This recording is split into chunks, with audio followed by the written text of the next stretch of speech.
Et bonjour à tous les amis, j'espère que vous allez bien. On se retrouve pour un tout nouveau live ce soir. Première partie comme d'habitude, analyse technique. On va faire le point sur ce qui s'est passé cette semaine et ce week-end. Et on va essayer de préparer le début de semaine prochaine et la semaine prochaine dans son intégralité. On fera aussi un résumé un petit peu de tout ce qui s'est passé dans la semaine, dans l'écosystème crypto, mais aussi dans l'économie mondiale, puisqu'on a eu beaucoup de choses très très importantes cette semaine, avec le PIB, les résultats d'inflation, etc. etc. Donc on fera un petit résumé de tout ça, on débriefera un petit peu tout ça, on donnera des explications et on interprétera un petit peu toutes ces actualités qu'on a eues, toutes ces nouvelles qu'on a eues et tous ces changements en fait qu'on a en ce moment. Donc voilà, et dans une troisième partie, comme d'habitude, on sera sur de l'actualité, parce qu'il y a quelques petites actualités sympas que j'ai à vous partager aujourd'hui. Comme d'habitude, je vous invite à aller voir la rediffusion du live que je vous mettrai juste après sur la chaîne YouTube. Si vous ne pouvez pas le voir en intégralité, je vous invite à venir me rejoindre sur mon serveur Discord. Vous avez le lien dans la bio et dans la description. Et je vous rappelle qu'en ce moment, il y a un concours sur Instagram et sur Twitter avec de la crypto à gagner, des séances de coaching à gagner, des accès premium pour mon Discord à gagner. Donc il y a vraiment, je suis en train de vous régaler. Je vais vous régaler tout l'été sur Insta et Twitter. Donc je vous invite à aller participer les amis. Et on va pouvoir commencer tout de suite. Ok, donc déjà, ce qu'il faut dire, c'est que globalement, comme on pouvait s'y attendre, on a eu un marché assez calme ce week-end pour les cryptos. Ça, c'est quelque chose qui était assez prévisible. Je vous en avais parlé dans la dernière vidéo donc de vendredi. Je vous avais dit que voilà, probablement qu'on aurait un week-end assez calme, avec un Bitcoin qui resterait aux alentours des 19 000 $ et un Ethereum qui resterait aux alentours des 1000 $. C'est exactement ce qui s'est passé. On n'a vraiment pas beaucoup bougé, même si on est légèrement baissier sur cette journée. Donc voilà, rien d'étonnant, pas beaucoup de mouvements aujourd'hui, pas de gros mouvements ce week-end, mais on a quand même eu un petit peu de volatilité, mais ça on le verra un petit peu après. Du côté de l'indice Fear and Greed, évidemment on est toujours dans un niveau de peur extrême, avec un indice à 11 aujourd'hui, et du côté de l'indicateur Blockchain Whisper, on voit que les longues ont toujours l'avantage sur les shorts, c'est normal, voilà, on est en train de corriger, du coup les gens achètent. Ce qu'il faut retenir, c'est que la majorité a souvent tort, donc on pourrait en fait tout simplement continuer cette correction. Comme je vous le disais, du coup, un marché qui a très peu bougé ce week-end et un Bitcoin qui est toujours dans la zone des 19 000 $. On est toujours dans notre scénario baissier avec pour objectif de venir chercher le bas du pattern H4 en direction des 18 000 $. Pourquoi ? Parce que comme vous le savez, justement, on a réintégré ce pattern H4, on est repassé sous la structure des 20 000 $ et du coup, là, la prochaine zone à aller chercher, c'est celle des 18 000 $. En réalité, vous le savez, moi, je suis encore plus baissier que ça. Je considère qu'on va aller chercher un nouveau bottom et on pourrait voir un Bitcoin descendre à 17, 16 ou même 15 000 $ dans les jours et les semaines à venir. Évidemment, ce n'est pas du conseil en investissement, c'est uniquement mon avis. Donc voilà, faites vos propres recherches et faites-vous votre propre avis sur ce scénario. Mais globalement, voilà ce qu'il faut retenir pour Bitcoin. Alors maintenant, est-ce que là, sur le début de semaine prochaine, on va avoir une petite réaction haussière du marché avec un Bitcoin qui va revenir tester une nouvelle fois la résistance des 20 000 $? C'est quelque chose qui est possible, c'est quelque chose à laquelle on assiste assez régulièrement sur le marché en début de semaine. Et puis en fait on pourrait tout simplement le reste de la semaine se diriger enfin vers les 18 000 $ qui est notre target, comme vous le voyez, avec cette prise de position dans laquelle on est toujours. Je vous invite à ne pas vraiment pas hésiter à prendre des profits un maximum sur vos prises de position. Voilà, quand vous restez avec une position ouverte assez longtemps, essayez de ne pas rester trop longtemps exposé, et si vous le faites, essayez de prendre des profits assez régulièrement pour vous protéger tout simplement. Du côté d'Ethereum, on est dans une situation similaire, même si Ethereum est encore beaucoup plus proche, là par contre, de sa structure, des 1000 $. Vous voyez qu'on est vraiment juste en dessous. Et on est encore pour le moment protégé par ce niveau de Fibonacci, le niveau 0,618 de Fibonacci, qui nous protège encore et qui pourrait retenir un petit peu Ethereum. Mais le scénario reste quand même baissier en direction des 900 $. Et de toute façon, si Bitcoin est amené à descendre plus bas, Ethereum le fera. Donc la même chose pour Ethereum. On devrait probablement aller chercher un nouveau bottom, si Bitcoin le fait, cette fois-ci plutôt en direction des 750 $, ce qui correspond d'ailleurs au target qu'on s'était fixé en weekly, comme je vous le rappelle, avec cette cassure du premier niveau de Fibonacci qui devrait nous emmener sur le deuxième, donc en direction des 765 $. Voilà un petit peu la situation sur les deux grosses capitalisations, Bitcoin et Ethereum. Donc scénario baissier, mais attention, on sait que le marché est piège, le marché est trompeur, et on pourrait du coup assister à un gros retournement de situation. Personnellement, je n'y crois pas. Encore une fois, je garde évidemment mon scénario baissier et je considère qu'on va aller chercher un nouveau bottom. Qu'est-ce qui nous fait dire ça aussi qu'on va aller chercher un nouveau bottom? Encore une fois, c'est tout le contexte macroéconomique, géopolitique qu'on a partout dans le monde qui nous pousse aussi à dire que le marché devrait baisser. Mais ça, on y reviendra un petit peu plus tard dans le live et dans la vidéo. Donc voilà, ce qu'il faut retenir, c'est que évidemment, si Bitcoin et Ethereum, ils confirment leur scénario baissier, ils emmèneront avec eux un certain nombre d'altcoins vers le bas, enfin même une grosse majorité des altcoins. D'ailleurs, sur ces altcoins, il y a eu des belles opportunités cette semaine, vraiment, on a eu des très très bons résultats dans le VIP. Là, juste pour vous partager les trades d'aujourd'hui, donc on a ça que j'ai pris ce matin, donc à la cassure de ce Bissau descendant en H1 sur DYDX, je me suis positionné avec pour objectif bien de venir chercher le haut du pattern. Donc là, on voit qu'on s'en sort déjà très très bien sur ce trade. Moi, j'ai déjà clôturé à peu près 25% de ma position sur ce pic ici pour me protéger. Et sinon, il y avait une autre position très intéressante, alors cette fois-ci à beaucoup plus court terme, en M15 sur le FTM. Donc là, ça a été vraiment un trade très rapide. On voit qu'on est venu casser par le bas ce canal ascendant, en transperçant le twist du nuage d'Ichimoku et en venant chercher du coup très très rapidement la target qu'on s'était fixée. Donc là, félicitations à ceux qui ont suivi le call. Comme je vous le disais, globalement, on est vraiment sur une très très belle semaine dans le VIP avec 15 trades gagnants cette semaine pour seulement 4 trades perdants, comme vous le voyez juste ici à l'écran. Donc là, vraiment, on a eu des très très bons résultats.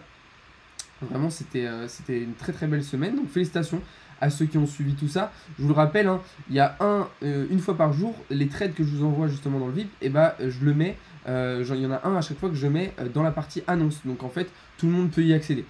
Tout le monde peut avoir au moins un trade gratuit par jour.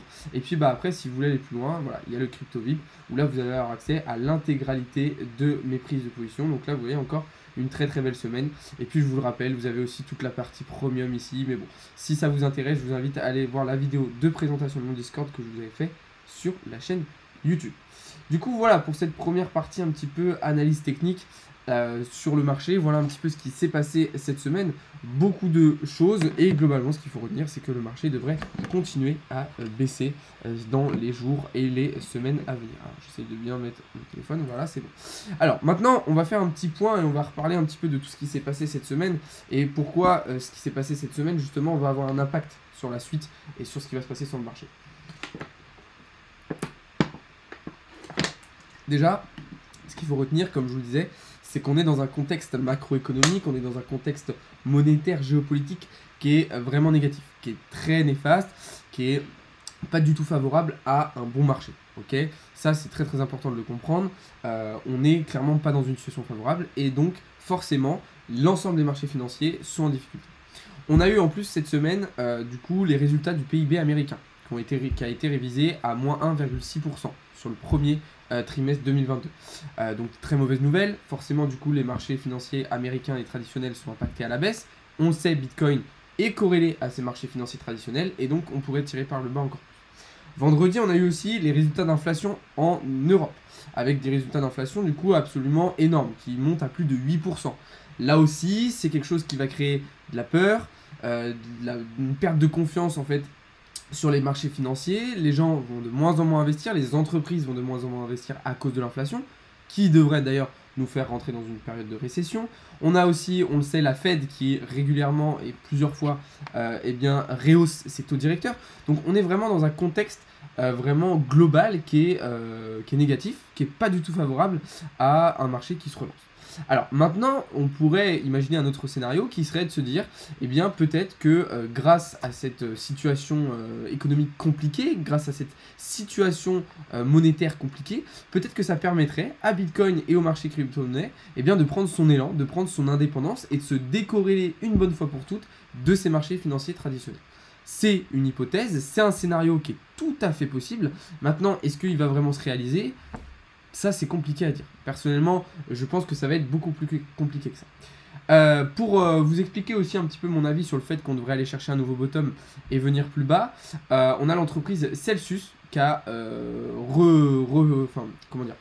qui a changé sa position sur Bitcoin, qui a augmenté sa marge en descendant son prix de liquidation du coup à 12 000 $. Donc c'est-à-dire que voilà, du côté des institutions, du côté des entreprises dans le secteur crypto, on est baissier, on a peur et on s'attend à un Bitcoin qui descend plus bas. Voilà, c'est pas un hasard, hein, si Celsius descend sa position et son prix de liquidation à 12 000 $, bah, c'est qu'ils s'attendent à ce qu'on ait un Bitcoin qui descende, voilà, comme je vous disais tout à l'heure, vers 17, 16 et même 15 000 $, très probablement dans les semaines à venir.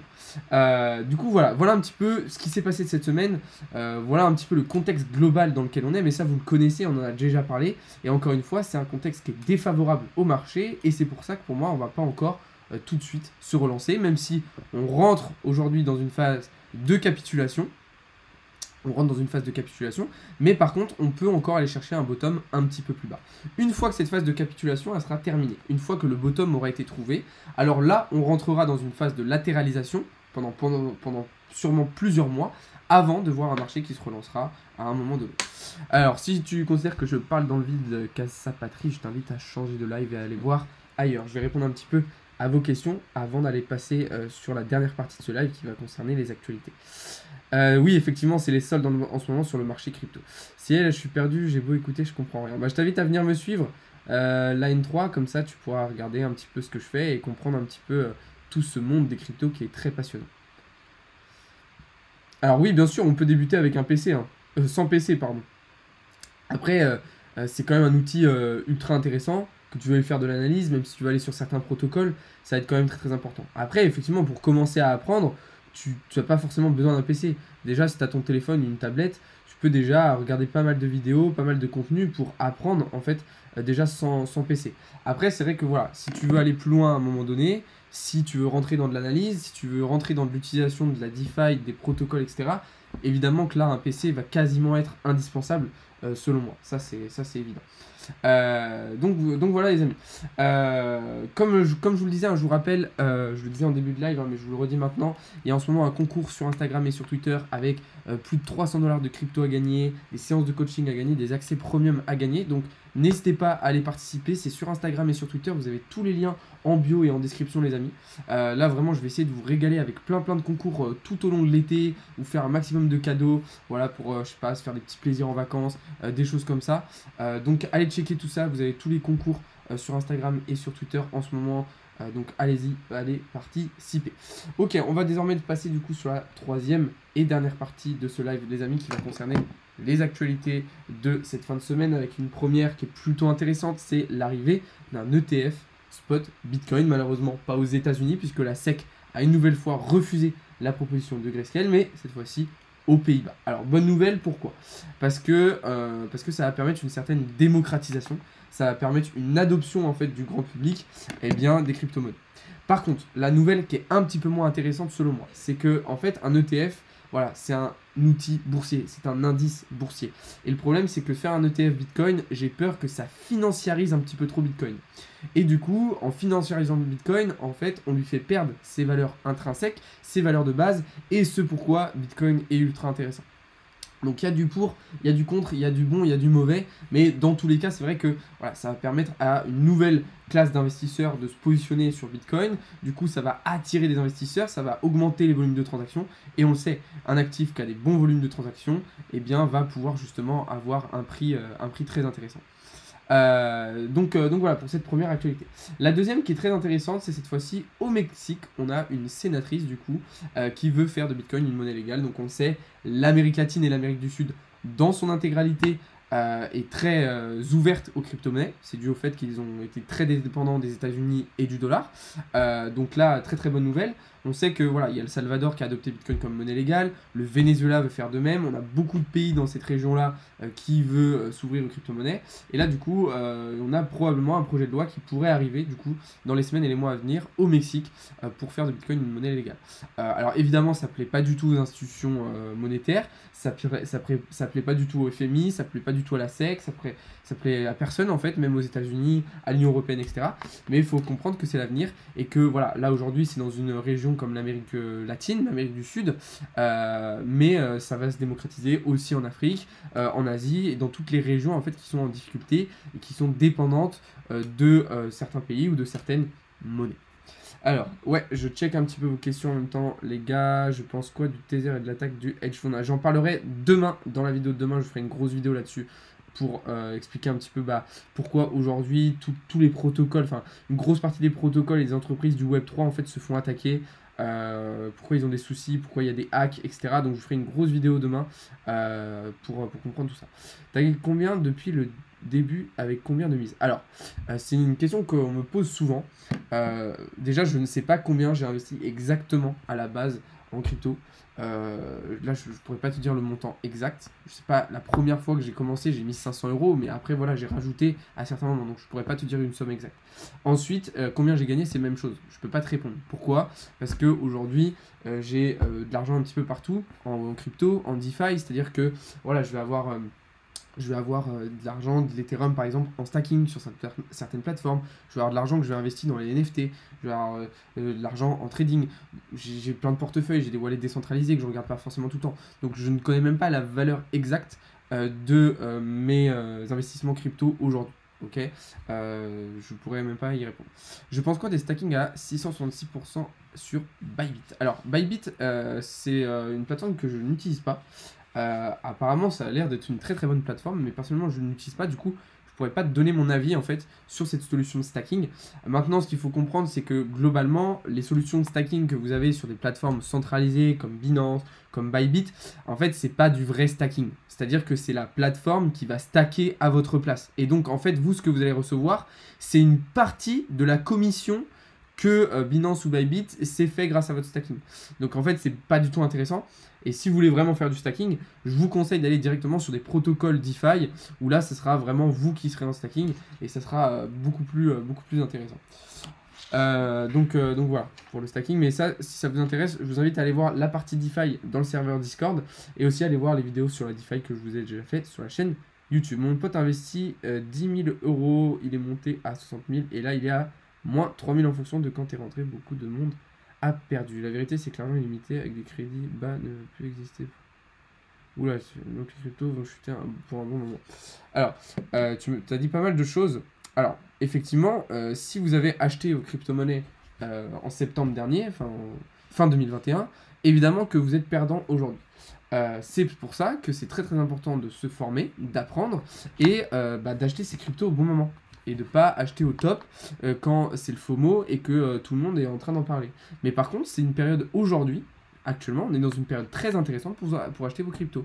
Parce que là, globalement, on est, encore une fois, comme je vous disais tout à l'heure, proche du bottom. Donc ça veut dire que maintenant, en fait, que vous achetez votre Bitcoin maintenant à 19 000 ou à 18 000 dollars, dans 5 ans, ça va pas changer grand-chose sur votre rentabilité, en fait. Aujourd'hui, vous achetez, je sais pas, vous achetez 10 000 euros de Bitcoin, du Bitcoin ou d'Ethereum, hein, ça ne change pas grand chose. Que vous l'achetiez maintenant ou 50 dollars moins cher, l'Ethereum, sur 5 ans, ça va pas vous faire une rentabilité très différente. Donc n'attendez pas forcément tout le temps le meilleur moment, n'attendez pas tout le temps le meilleur prix, ok, ça n'existe pas, il n'y a pas de meilleur moment. Il y a un moment, si on est toujours en train d'attendre, et au final, on loupe le train, on loupe le wagon, et puis après on regrette parce qu'on n'a pas saisi l'opportunité. Donc voilà, après pour ce que tu disais, sur le fait que les cryptos allaient chuter pour un bon moment, effectivement, après... Il n'y a pas que ça à prendre en compte, ok, tu parlais de l'inflation, etc. Il n'y a pas que ça à prendre en compte. Aujourd'hui, comme je vous disais, on est proche de la capitulation, on est on est dans la phase de capitulation, on est proche du bottom. Donc clairement, voilà, effectivement, les cryptos, comme je vous le disais en début de live, vont encore baisser selon moi, même si encore une fois, c'était pas une certitude. Mais globalement, on arrive vers la fin de la correction, selon moi. Et après, comme je vous le disais, on va rentrer dans une phase de latéralisation. Quand les gens ont faim, j'ai peur quand les gens ont peur, j'ai faim. Un certain monsieur a dit ça. J'ai rien compris. Quand les gens ont faim, j'ai peur. Quand les gens ont peur, j'ai faim.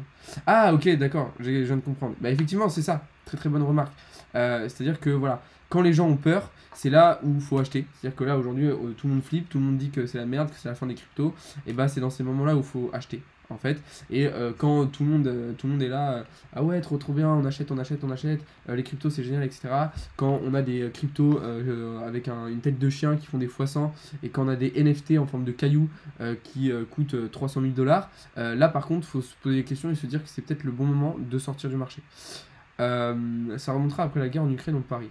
Alors pour moi, la guerre en Ukraine aujourd'hui n'a pas forcément un impact si important que ça sur le marché crypto. Ça rentre évidemment dans le contexte global, économique, géopolitique, monétaire, etc. Ça rentre dans le contexte. Évidemment, ça rajoute quelque chose de défavorable à l'ensemble des marchés financiers.